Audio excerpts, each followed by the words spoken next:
Hey, it's Mo.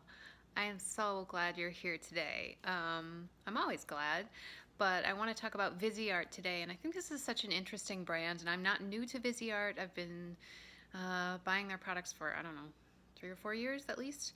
So I wanted to talk about their newest palette, and I first want to thank you for spending your time with me. Time is a commodity we could all use more of. I definitely understand that.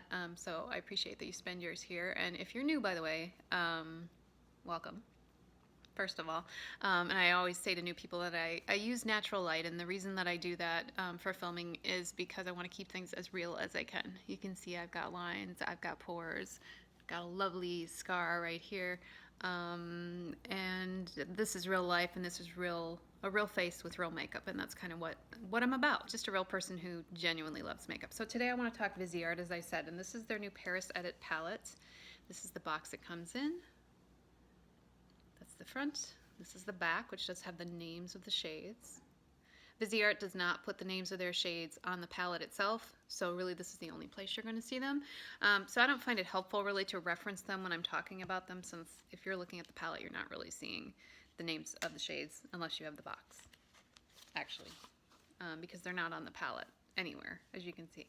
Anyway, packaging is like this. I do like the packaging very much for these 12 pan palettes from Viseart. They've been doing these for, I'm going to say, a year. I could very well be wrong about that, but they started these smaller 12 pan palettes a while ago, and they've done several different color stories.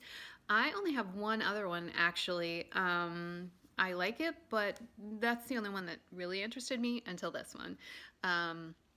This color I think is just beautiful. The color of the packaging, like, this is a totally one of my favorite kind of colors. It's mauve. It's almost a dusty pink, maybe you'd say. It's not like too cutesy pink. It's almost got a little bit of a gray undertone. I kind of love it. So the packaging is like this. It's very sleek, very small, very portable, as you can see. And then what you do, if you've not seen one of these, you just lift up on the little ribbon, and there is the palette, and there is a mirror in there, as you can see, and you can fold this back.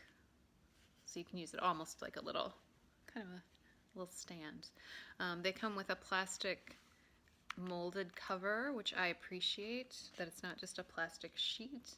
It actually fits over the palette. You kind of see that's got an edge like that. So I always keep those. And here's the colors in the new Paris Edit from Viseart.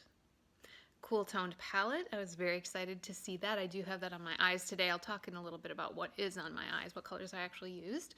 And generally speaking, I like the Viseart formula. You know, they started out as a pro brand, and specifically, at least from what I've heard when they've talked about their brand, they started out kind of on film sets and things like that. So their very early palettes were either all matte or all shimmer. The reason for that being that if you are on, on a film set and there's lighting and all that stuff, if there's one speck of glitter that gets into a matte look, it will whoosh, show up like crazy. So for pros, which is, as I said, how they started, it was either all matte or all shimmer. So this is the Paris Edit, and the reason that I'm explaining all that, which might seem like extra stuff, is because I want to show you the original Paris Nude palette. And this really is one of their original palettes because it's in their older packaging. And I don't use this anymore on my eyes because it's probably a little past its prime, but I have several palettes that I keep for sentimental reasons and just because I love makeup, so I have a collection, and also for comparison's sake sometimes. So this is the original Paris palette. You can see this is significantly larger than its little friend, the Paris Edit. But I did want to show you a comparison of the two in case you were curious about that, or if you saw them both on a website and you're like, well, what's really the difference? This one has more kind of that blue and gray and a bit of green leaning, and this one goes a little more peach, a little more pink, a little more frosty pink, and this is all shimmer.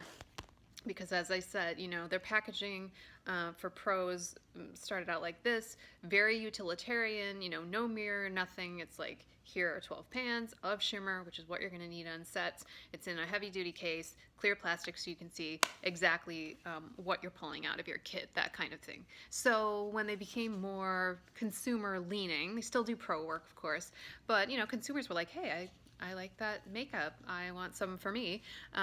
They started mixing up the mattes and shimmers in some of their consumer palettes, and this is one of those. They are 12 pans, and they are 1 gram each per pan. So what's really interesting is that these are teeny. I mean, these are very small, as I said, compact palettes, and I think people may imagine that the pans are really small, but they're not. They're really virtually the same size as most eyeshadow palettes, about 1 gram per pan. In fact, so let's use Colourpop as an example. We'll be looking at a couple of Colourpop palettes coming up in comparison, but those pans are the same size as these. This is just a much smaller palette. So I'm going to swatch these for you. I'll tell you what's on my eyes, as I said, and I do want to compare them a little bit to, there's 2 Colourpop palettes actually that I want to compare them to, but for now let's just do some good old swatching, which is always fun. And by the way, the 12 pans, actually all of Viseart's shadows are magnetized, or rather they are capable of adhering to a magnet, I should say. So you can put them in a magnetic palette, so you can pop them out of any palette and put them in a magnetic palette. There's the first 4. And what's nice about that is some people like to pop out all of them and put them in one large magnetic palette. Oh, that's so soft. That shimmer is so soft.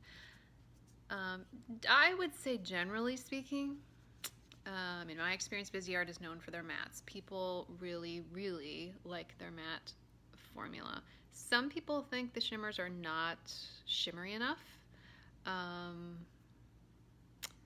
Again, for me, it always goes back to what are you looking for? And from Viseart, I think the mattes are very, very nice. And I think the shimmers are pretty good. And I actually like, especially like I was talking about this, you know, what I call an original palette. These shimmers were very, very, very subtle. So they have amped it up, I would say, for, as I said, for makeup lovers like me, from what they did for actually pro sets and things like that. Here's that kind of blue gray slate color, which I think adds a really interesting mix to this palette.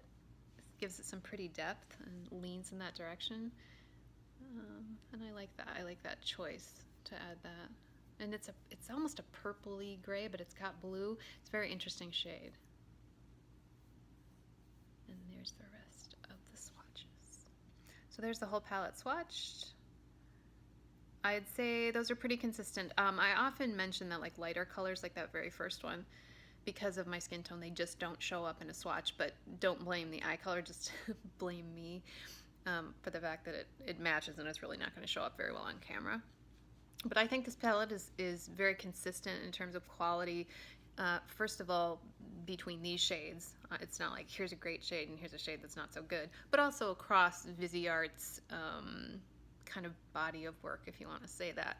This is very consistent with the formula that I think a lot of people expect from Viseart. So really for many people, if you're already a Viseart fan, it's about the colors. Like, are these colors you're interested in? Are they colors you feel like you already have? Like if you have this palette, do you feel like, well, I already have that, or, you know, that kind of thing. But yeah, it's a really nice little palette. The reason I was interested in it, as I said, was the colors. I do enjoy a cool palette, and thankfully they've been easier to find lately. As you know, beginning, a lot of people would say, with Anastasia Beverly Hills Modern Renaissance, all eyeshadow palettes started becoming just crazy warm and red and orange and yellow. Not that I have any problem with that, I like that, but it just kind of took over the whole makeup landscape, and now we're getting some cool palettes again, and a lot of people are happy about that, and I am one of those people. So today on my eyes, I used several of the colors.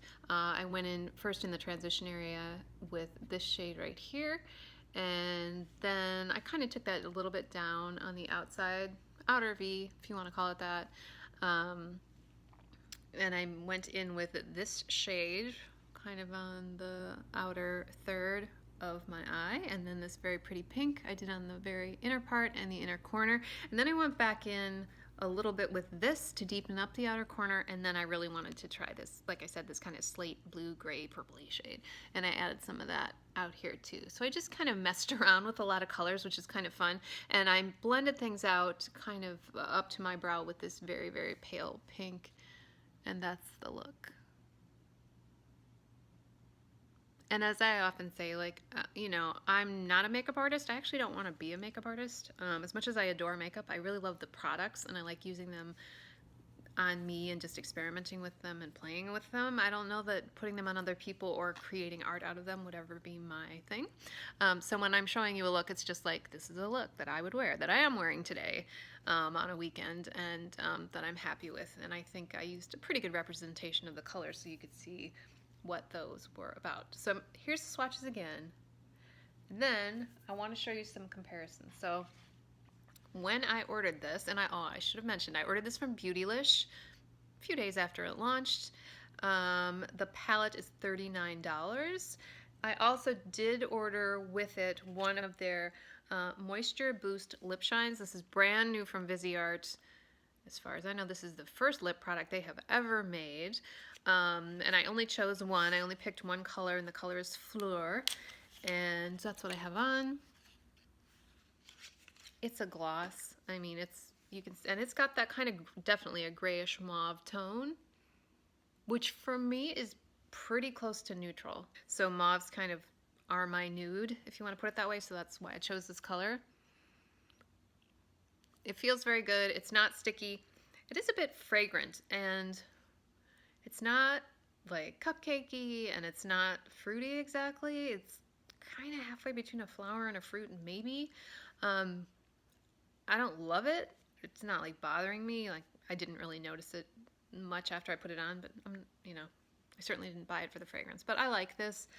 It was $19 for the lip shine. I like the color a lot, so I'm happy with the color. The formula is fine. It's not blowing my mind, but it's fine. Anyway, to the Colourpop palettes, as I said.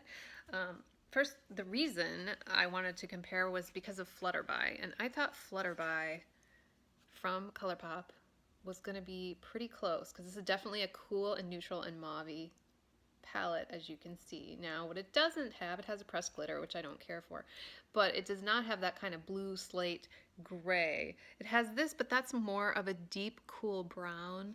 But there are some shades that are definitely comparable. We've got this shimmery pink. That's certainly in the Paris edit.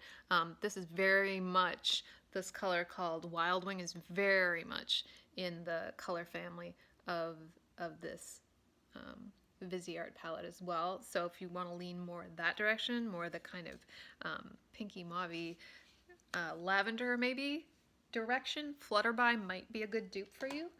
And then the other one, which is newer, is You Are a QT, and I reviewed this, oh gosh, a couple weeks ago when it came out.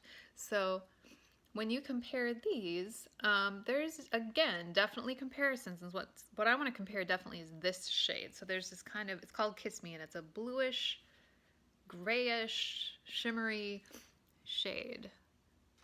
And that seems like they would be similar, but look at how different they are.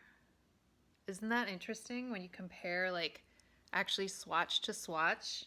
So that's comparing those two bluish, grayish shades. And in the pan, they look pretty similar, but you can tell they do not look similar at all when they're swatched or on the eye, because I've obviously used both. So side by side, you can see these, and there are similarities. There are similarities, but I think this definitely leans more gray mauve, gray tone lavender, and this is more pink, more true lavender, a little more purpley, and there's no peach shade in here. So I don't find these to be dupes. I didn't think Flutterby was a dupe either. They're in similar color families, but for me, since I have all three of these, I think this one stands on its own and isn't just like easily replaced by any other palette I have. So that was interesting to me, because when I saw it online, I was like, wait, that looks like Flutterby, or that looks like You Are a QT, but really, for me, it's different.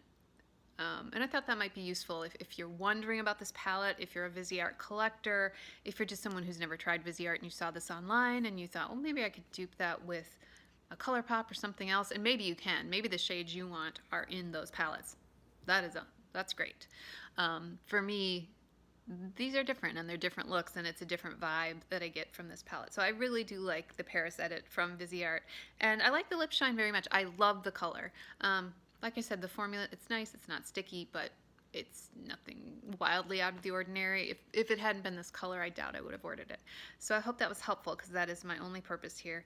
And I really like having you here to talk about makeup and hang out, and I'll talk to you soon.